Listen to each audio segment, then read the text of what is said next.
Hello friends, स्वागत है आप सबों का आपका अपना ही प्यारा YouTube channel MS coaching future में। और आज हम फिर लेके आए हुए हैं आप लोगों के लिए एक और मैथ का ऑब्जेक्टिव क्वेश्चन सेट, जो कि सीधे बिहार बोर्ड के परीक्षा यानी 17 फरवरी को पूछे जाने वाले हैं। तो आप लोग एक एक प्रश्न को ध्यान से सुनिएगा। इससे पहले आपको हम इस साल के एक परीक्षा के पैटर्न के बारे में बता देते हैं। तो इस साल के परीक्षा का पैटर्न है 2 टाइप से। जिस तरह से आपका पहले से परीक्षा होता है उसी तरह से है। जैसे कि आपको ऑब्जेक्टिव से 50 अर्थात 50 नंबर का प्रश्न आपको ऑब्जेक्टिव से पूछा जाएगा और 50 नंबर का प्रश्न आपको सब्जेक्टिव से पूछा जाएगा। अर्थात 50% का होगा एग्ज़ाम, जो कि आपका ऑब्जेक्टिव और सब्जेक्टिव दोनों मिलाकर 100% का एग्ज़ाम होगा। तो सबसे पहले हम आज बात करेंगे ऑब्जेक्टिव के बारे में। तो ऑब्जेक्टिव आपको पता है से कुल मिला के बोर्ड में 100 ऑब्जेक्टिव पूछे जाते हैं। लेकिन ध्यान दीजिएगा कि बोर्ड आपसे 2 पाली में परीक्षा लेते हैं। कितने पाली में? 2 पाली में, अर्थात प्रथम पाली और द्वितीय पाली, यानी ए और बी समझ लीजिए। जैसे कि मान लीजिए पहला पाली हो गया ए और दूसरा पाली हो गया बी। तो आपको कुल मिला के 200 ऑब्जेक्टिवों का सामना करना पड़ेगा। तो 200 ऑब्जेक्टिव को सामना करने के लिए आपको लगभग 400 या 500 ऑब्जेक्टिव का टारगेट बना के चलना पड़ेगा। तो मेरे वीडियो में अर्थात मेरे यूट्यूब चैनल पे बहुत ऐसे वीडियो है जिसमें आपको ऑब्जेक्टिव का 2 या 3 सेट बना हुआ है। तो आप हो सके तो पिछला वीडियो भी देख सकते हैं। आपको पता होना चाहिए कि अगर मैट्रिक बोर्ड परीक्षा में अगर आप टारगेट बनाकर उतरते हैं तो 100 नंबर प्राप्त करना कोई मुश्किल बात नहीं होता है। जैसे कि आपको दिखाया गया है कि इस टोटल परीक्षा मार्क्स में आपको 100 में 100 नंबर मैथ में मिला हुआ है। अर्थात मैथ को अगर आप सही तरीके से हल करिएगा और उसका वस्तुनिष्ठ एवं सब्जेक्टिव प्रश्नों को सही तरीक़ा से हल करके उत्तर दीजिएगा तो आपका 100 में 100 आना निश्चित है। तो अर्थात 100% आप ला सकते हैं। तो एक एक प्रश्न को बारी बारी से देखिएगा। अगर आप इस वीडियो पर नए हैं तो मेरे चैनल को सब्सक्राइब कर लीजिए और बेल आइकन को दबा दीजिए, ताकि इस प्रकार की वीडियो आपके नोटिफिकेशन के माध्यम से प्राप्त हो जाए। तो चलिए हम बात करते हैं पहली प्रश्न के बारे में। तो पहली प्रश्न आपका क्या है, ध्यान से देखिएगा। तो पहली प्रश्न दिया हुआ है कि साइन 54 डिग्री, क्या दिया हुआ है, sine 54 degree minus cos 36 degree का मान क्या होगा। तो इस टाइप का प्रश्न का मान अगर आए तो अगर गुना में रहे तो 1 होता है, अगर गुना में नहीं हो माइनस में हो तो उसके लिए थोड़ा हम चेंजिंग कर लेंगे। तो चाहेंगे तो हम साइन को भी बदल सकते हैं और नहीं तो कॉस को भी बदल सकते हैं। तो यदि आप सोचते हैं से चलिए हम साइन को ही बदल ले, तो आप पढ़े होंगे कि साइन 90 डिग्री माइनस थीटा बराबर क्या होता है, कोस थीटा होता है। क्या पढ़े थे, साइन 90 डिग्री माइनस थीटा बराबर कोस थीटा। तो यहाँ कुछ इस प्रकार से चेंजिंग करेंगे और मेरा मैथ बन जाएगा। तो चलिए हम आपको बताते हैं से साइन यहाँ दिया हुआ है 54 डिग्री, तो हम लिख सकते हैं साइन 90 डिग्री माइनस 54, यानी 90 डिग्री में से 54 को घटा लीजिए तो आपको 36 डिग्री प्राप्त हो जाएगा। और माइनस में कितना है तो कॉस 36 डिग्री। अब यहाँ ध्यान दीजिएगा से साइन 90 डिग्री माइनस थीटा बराबर क्या होता है तो कॉस थीटा होता है, अर्थात कॉस 36 डिग्री और माइनस में कितना हो जाएगा तो कॉस 36 डिग्री। अब कॉस से कॉस आप कटा दीजिएगा तो कितना बचेगा 0। अर्थात इसका सही उत्तर क्या होना चाहिए आपको पता चल गया होगा। तो इसका सही उत्तर है ऑप्शन सी अर्थात 0। अब बढ़ेंगे अगले प्रश्न की ओर। अगली प्रश्न दिया हुआ है एक अर्धवृत्त का परिमाप 36 cm है। कितना है, एक अर्धवृत्त का परिमाप 36 cm है। तो इसकी त्रिज्या क्या होगा। तो सबसे पहले अर्धवृत्त का परिमाप दिया हुआ है तो त्रिज्या निकालने के लिए अर्धवृत्त का परिमाप आपको पता होना चाहिए। तो हम बता देते हैं, क्योंकि अर्धवृत्त का परिमाप आपको कितना होता है तो अर्धवृत्त का परिमाप होता है पाई r प्लस 2r।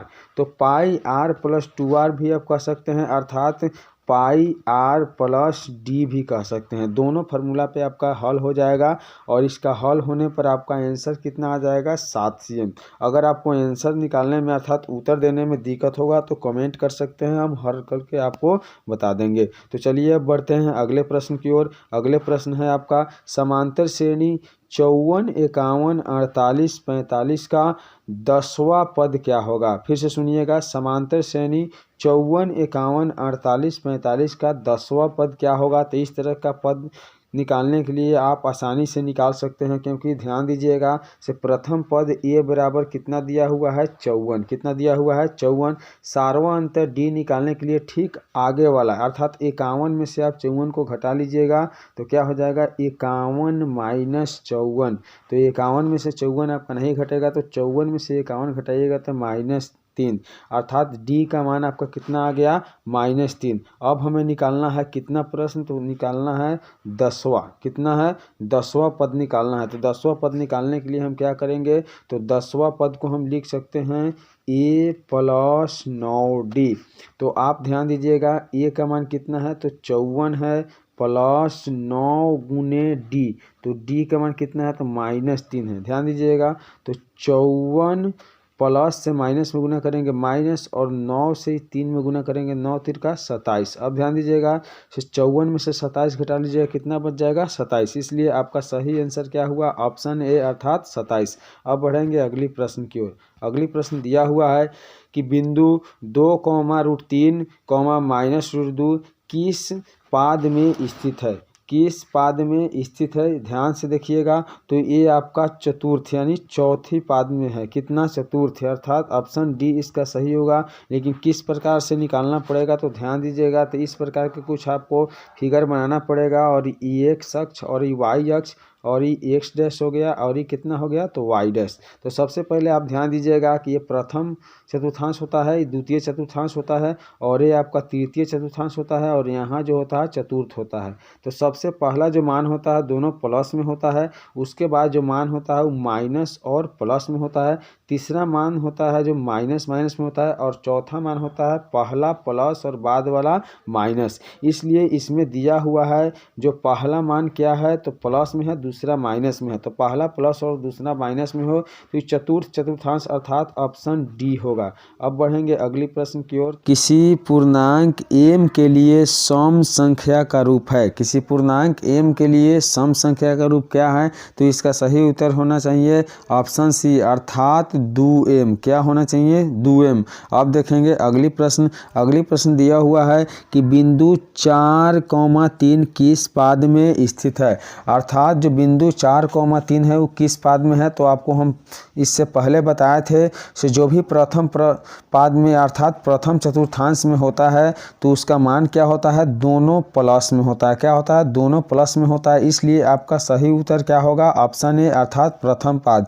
अब देखेंगे अगली प्रश्न। अगली प्रश्न दिया हुआ है यदि किसी समांतर श्रेणी का छठा और 12वां पद 13 और 25 है तो इसका पहला पद क्या होगा। तो पहला पद निकालने के लिए आपको कुछ हल करना पड़ेगा।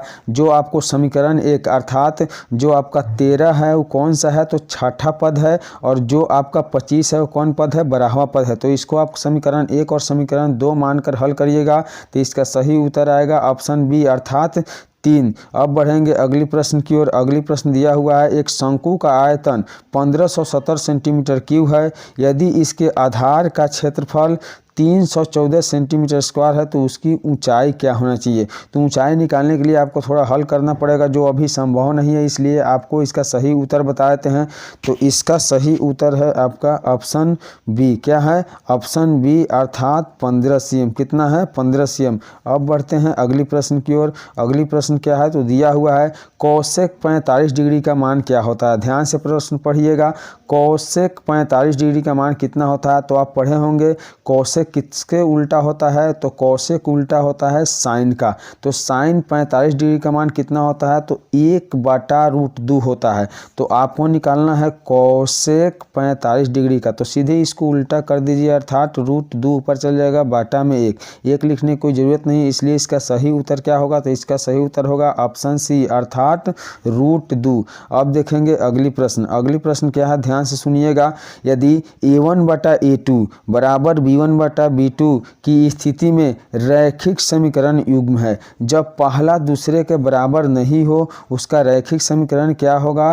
तो ध्यान से देखिएगा, तो उसका रैखिक समीकरण होगा आपका संगत। क्या होगा संगत, अर्थात तीनों बराबर ना हो और तीनों बराबर हो तभी भी आपका मान क्या होगा, संगत होगा। अब बढ़ते हैं अगली प्रश्न की ओर। त्रिघात बहुपद का सबसे व्यापक रूप है, यानी त्रिघात बहुपद का व्यापक रूप क्या है? तो त्रिघात बहुपद का व्यापक रूप आपको हो सकता है ax³ plus bx plus cx plus d, अर्थात त्रिघात बहुपद का सबसे व्यापक रूप है ax³ plus bx plus cx plus d। अब बढ़ते हैं अगली प्रश्न की ओर। अगली प्रश्न क्या है, ध्यान से सुनिएगा। अगली प्रश्न दिया हुआ है, यदि अल्फा बीटा द्विघात बहुपद f(x)² माइनस 5x प्लस 7 के मूल हो तो 1/अल्फा प्लस 1/बीटा के मान क्या होगा? तो इसका सही उत्तर है ऑप्शन बी, अर्थात 5/7। कुछ हल करना पड़ेगा जिससे आपको उत्तर प्राप्त हो जाएगा। फिलहाल हल करने के लिए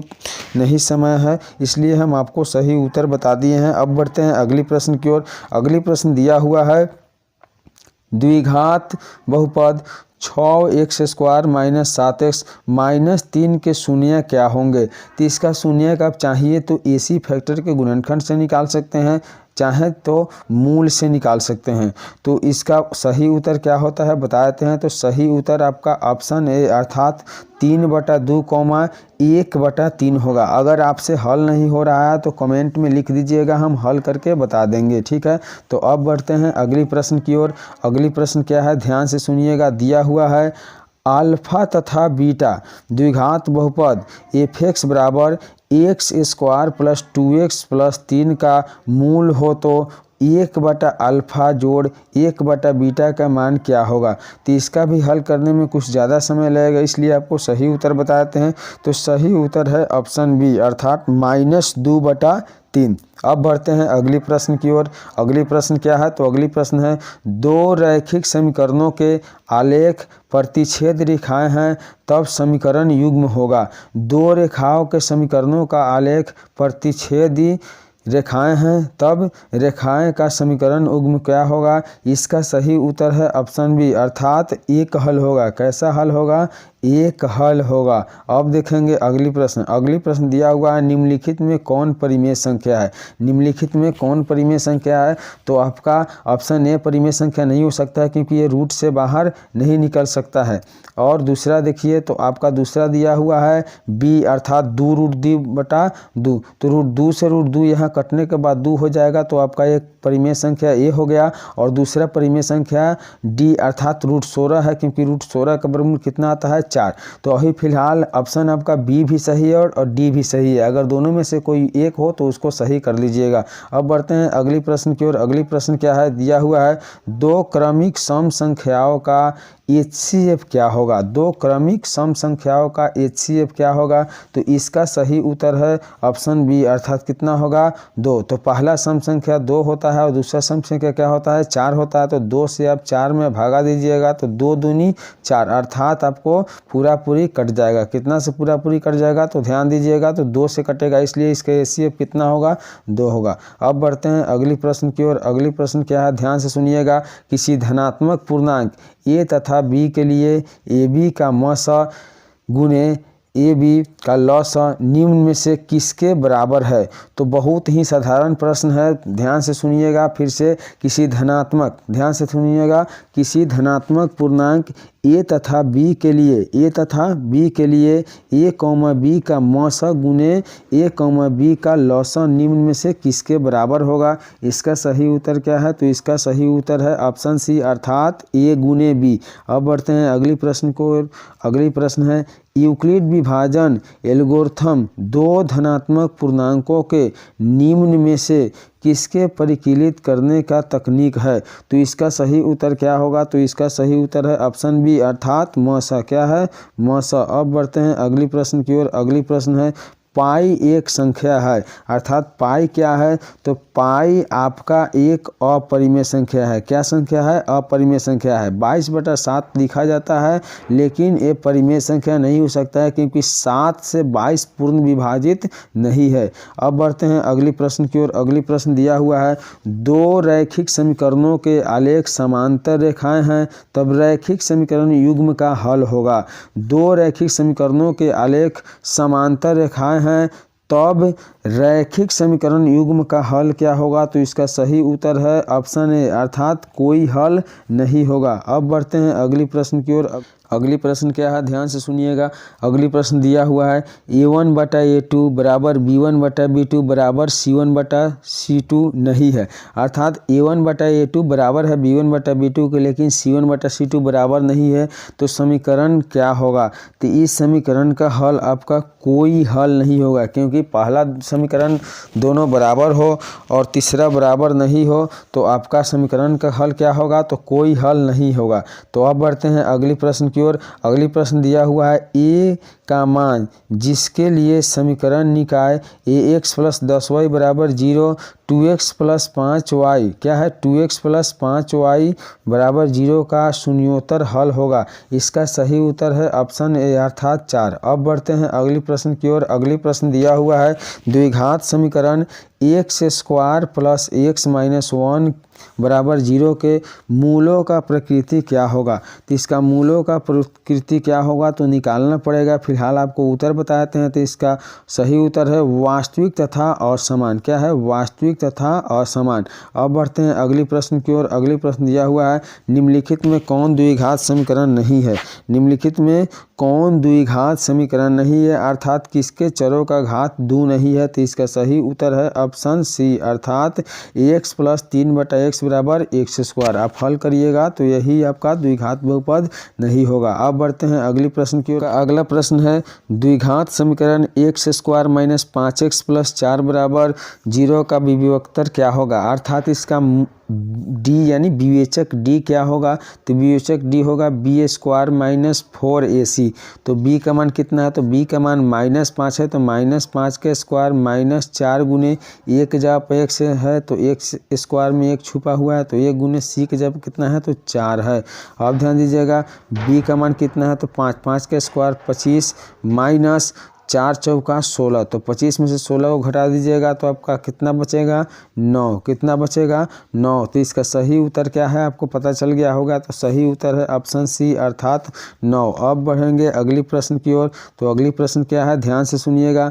निम्नलिखित में से 4 - 1/2 x² का शून्य क्या होना चाहिए? तो इसका सही उत्तर है ऑप्शन ए अर्थात 2√2। आप बना कर देख लीजिएगा। अब बढ़ते हैं अगली प्रश्न की ओर। अगली प्रश्न दिया हुआ है निम्नांकित वर्ग समीकरणों में से किस समीकरण का हल परिमेय संख्याओं के समुच्चय के रूप में होगा? इसका सही उत्तर क्या है? तो इसका सही उत्तर है ऑप्शन डी। क्या है? Option D. अब बढ़ते हैं अगली प्रश्न की ओर। अगली प्रश्न है आपका 1, 5, 9, 13, 17, 21, 25 समांतर श्रेणी में है तो पदांतर का मान क्या होगा? किसका मान? तो पदांतर का मान क्या होगा अर्थात इसमें कितना पद बढ़ रहा है? तो देखिए पदांतर का मान आपका सही उत्तर होगा ऑप्शन क्या है? तो सही उत्तर है ऑप्शन डी अर्थात 4। कितना है? 4। तो कैसे पता चलेगा 4? क्योंकि आप इसका D निकालिएगा तो A2 माइनस करना पड़ेगा A1। तो A2 के मान यहाँ देख लीजिए 5 है और A1 का मान कितना है? तो 1 है। तो 5 में से घटाएं कितना बच जाएगा? तो 4। कितना बचेगा? 4। इसलिए सही उत्तर क्या है? Option D. अब बढ़ते हैं अगली प्रश्न की ओर। अगली प्रश्न क्या है ध्यान से सुनिएगा। निम्नलिखित में कौन समांतर श्रेणी है? निम्नलिखित में कौन समांतर श्रेणी है? तो समांतर श्रेणी में वही होता है जिसका सार्वंतर क्या हो? बराबर हो। इसलिए आपका सही उत्तर है ऑप्शन बी अर्थात -10, -6, -2, -2। अब बढ़ते हैं अगली प्रश्नों की ओर। अगली प्रश्न है 3 संख्याएं AP में है तथा उनका योग 24 है तो उनके वर्गों का योग 20 है तो संख्याएं होगा। तो वह संख्या होगा आपका सही उत्तर क्या है? ऑप्शन बी अर्थात 6, 8, 10। अब बढ़ते हैं अगली प्रश्न की ओर। अगली प्रश्न है 0 और 50 के बीच विषम संख्याओं का योगफल होगा। 0 और 50 के बीच विषम संख्याओं का योगफल होगा। इसे बनाने के लिए थोड़ा समय लगेगा, इसलिए आपको सही उत्तर बताते हैं। तो सही उत्तर है आपका ऑप्शन सी अर्थात कितना होगा? 625। कितना होगा?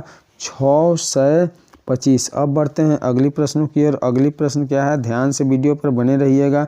तो अगली प्रश्न है किसी AP की 4 संख्याओं का योग 40 और उनके पहली चौथी संख्याओं का गुणनफल कितना है 91 है, तो उस संख्याओं क्या होगा, यानी वे संख्याएं क्या होंगे, तो वे संख्याएं ऑप्शन ए अर्थात 7, 9, 11, 13 होंगे। अब बढ़ते हैं अगली प्रश्न की ओर। अगली प्रश्न है त्रिभुज ABC में AB स्क्वायर जोड़ BC स्क्वायर बराबर AC स्क्वायर और AB बराबर AC तथा कोण C समकोण है, तो मान क्या होना चाहिए, तो इसका सही मान होगा 45 डिग्री। कितना होगा 45 डिग्री अर्थात ऑप्शन सी। अब बढ़ते हैं अगली प्रश्न की ओर। अगली प्रश्न है त्रिभुज ABC में A बराबर 30 cm और B बराबर 40 cm और C बराबर 50 cm हो, तो C का मान अर्थात कोण C का मान निम्नलिखित में से कौन है, तो इसका सही उत्तर है आपका ऑप्शन डी अर्थात कितना है, तो 90 डिग्री। अब बढ़ते हैं अगली प्रश्न की ओर। अगली प्रश्न क्या है, तो दिया हुआ है पाइथागोरस प्रमेय का संबंध है, पाइथागोरस प्रमेय का संबंध है, इसका सही उत्तर क्या होना चाहिए, तो इसका सही उत्तर है आपका समकोण त्रिभुज। क्यों है समकोण त्रिभुज, तो देखिए आप पढ़े होंगे AC स्क्वायर बराबर AB स्क्वायर जोड़ BC स्क्वायर अर्थात कर्ण का वर्ग शेष दो भुजाओं के वर्गों के योग को क्या होता है, बराबर होता है। अब पढ़ेंगे अगली प्रश्न। तो देखिए अगली प्रश्न क्या है, दिया हुआ है साइन 90 डिग्री माइनस थीटा बराबर क्या होता है, यानी साइन 90 डिग्री माइनस थीटा किसके बराबर होता है, तो साइन 90 डिग्री माइनस थीटा बराबर क्या होता है, तो कॉस थीटा। इसलिए आपका ऑप्शन सी क्या है, सही है। अब बढ़ते हैं अगली प्रश्न की ओर। अगली प्रश्न क्या है, वीडियो पर लगातार बने रहिएगा। तो अगली प्रश्न है एक समकोण समद्विबाहु त्रिभुज में कोण C 90 डिग्री, तो AB की लंबाई क्या होगी, तो AB की लंबाई कितना होना चाहिए, इसका सही उत्तर है ऑप्शन सी अर्थात √2AC। कितना होना चाहिए, √2AC। अब बढ़ते हैं अगली प्रश्न की ओर। अगली प्रश्न क्या है, तो दिया हुआ है बिंदु A 8,10 तथा B 4,6 को मिलाने वाला रेखाखंड का मध्य बिंदु का नियामक क्या होगा, तो मध्य बिंदु का नियामक निकालने के लिए x1 और x2 को जोड़ा जाता है और y1 और y2 का अर्थात 8 जोड़ 4 बटा 2 किया जाएगा और 10 जोड़ 6 बटा क्या किया जाएगा 2, तो 8 4 12 बटा 2 हो जाएगा, 16 बटा 2, तो 2 6 12 कटा दीजिएगा, 2 8 16, तो आपका उत्तर क्या हो गया 6,8। क्या हो गया 6,8। तो आपको पता चल गया होगा कि इसका सही उत्तर क्या है, तो इसका सही उत्तर है ऑप्शन ए। अगर आपको समझ में नहीं आया होगा तो कमेंट बॉक्स में लिख सकते हैं, मैं इसका हल करके आपको दे दूंगा। अब बढ़ते हैं अगली प्रश्न की ओर। अगली प्रश्न क्या है, तो ध्यान से वीडियो पर बने रहिएगा। लिखा हुआ है A 4,5 तथा B 6,5 को मिलाने वाली रेखाखंड का मध्य बिंदु है। फिर उसी प्रकार से हम हल करेंगे अर्थात x1 प्लस x2, तो 4 को 6 को जोड़ेंगे तो कितना हो जाएगा 10 और बटा में 2, 1 कितना हो जाएगा y1 प्लस y2 अर्थात 5 में 5 जोड़ेंगे 10 बटा 2। अब 2 पचे 10 कटा लीजिए और 2 पचे कितना हो जाएगा 10 अर्थात आपका 5,5 हो गया। तो इसका सही उत्तर क्या है, आपको अंदाज़ा लग गया होगा। तो इसका सही उत्तर है ऑप्शन बी अर्थात 5,5। अब बढ़ते हैं अगली प्रश्न की ओर। अगली प्रश्न क्या है, ध्यान से वीडियो पर लगातार बने रहिएगा। तो अगली प्रश्न दिया हुआ है बिंदुओं -5,7 और -1,3 के बीच की दूरी क्या है, तो आपको दूरी सूत्र का फार्मूला लगा के यहाँ से दूरी निकाल सकते हैं। फिलहाल आपको आंसर बताते हैं, तो इसका सही आंसर क्या होगा, तो सही आंसर होगा ऑप्शन सी अर्थात 4√2। कितना होगा 4√2। अब बढ़ते हैं अगली प्रश्न की ओर। अगली प्रश्न है बिंदु 2,3 एवं 4, बीच की दूरी क्या होगी।